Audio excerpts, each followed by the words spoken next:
What's up, everybody? Welcome back to How It's Done. Today we are going to be showing you what to do if your water heater goes out. Your pilot light will light, but it won't stay lit. That's most likely an issue with your thermocouple. We'll explain to you what to do, and this is a good thing to try. If it doesn't work, you might need to replace it, but this is a good step that you can do yourself if you feel comfortable with it. We're going to walk you through it today on How It's Done.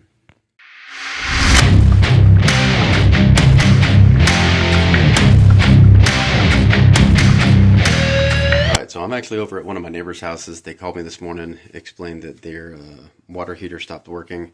Came over here, set the thing to pilot, hit the ignite button. The pilot light would light. You're supposed to hold it for about 30 seconds. I normally go for about a minute. That'll heat up your thermocouple and allow it to stay lit. But when you let off the gas, the pilot light immediately goes out. So that tells me there's something going on with the thermocouple.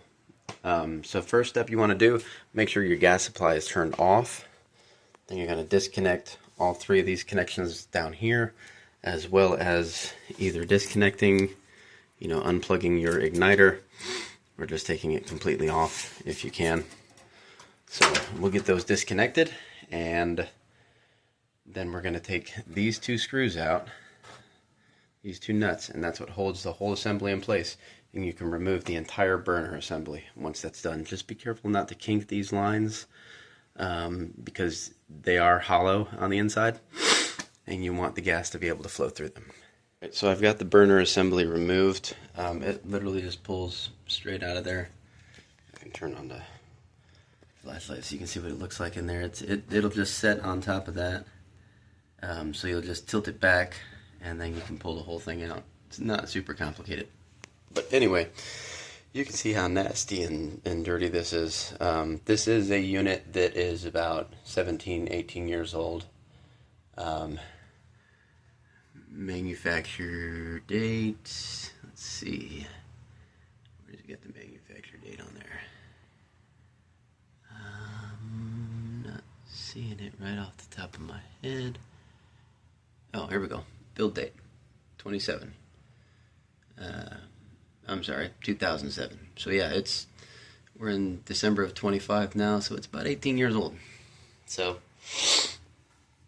yeah, we're gonna go ahead and use some fine sandpaper, clean all this stuff off,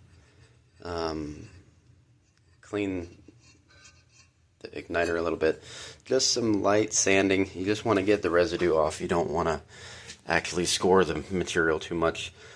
Yeah. So we'll go through, we'll get that sanded down, cleaned up real good. Got some really fine sandpaper here. I'm probably also going to wet it a little bit, do a little bit of a wet sand. You just want to be careful when you're doing that you don't get water down in the tube. So we'll go ahead and handle that and see how this works. Alright, so that does look a lot better. Got it cleaned off. So we'll go ahead and put this back in there, get this secured back up. You want to make sure that these are nice and tight. And yeah. See if it works. Alright, so we've got it installed. It's in there tight. So looking through here is where we should... Oh, we got everything made back up here. This little guy here. So you can see the spark really well there. So that's where we should be able to see the pilot light. So we'll go ahead and turn the gas back on. Then we'll switch this from off to pilot. We'll press that down and hold it, and there we go, pilot light lit. Now when I let off, let's see if you're going to be able to see that. When I let off, the pilot light goes out. You're supposed to hold that and let the thermocouple warm up. So we'll hold it for about a minute, and we'll see if it stays lit. Alright, so it's been about a minute and a half. I gave it a little bit extra time just to play it safe. So we're going to go ahead and let off of here. See if it is still lit. Good. So we'll turn this to on. Oh, and it fired itself up pretty quick. That's a good sign. Yay! So that's all it took. Quick and easy fix. You can do it at home. Make sure that all these fittings are super tight. Because otherwise, you're probably going to be smelling gas. And that's not something you want. It's not great in your garage, not good in your attic. So, yeah. But that's pretty much all there is to it. Pretty quick and easy. Thanks for joining us today on How It's Done. For more videos like this, like and subscribe to my channel and hit that notification bell. We'll see you next time.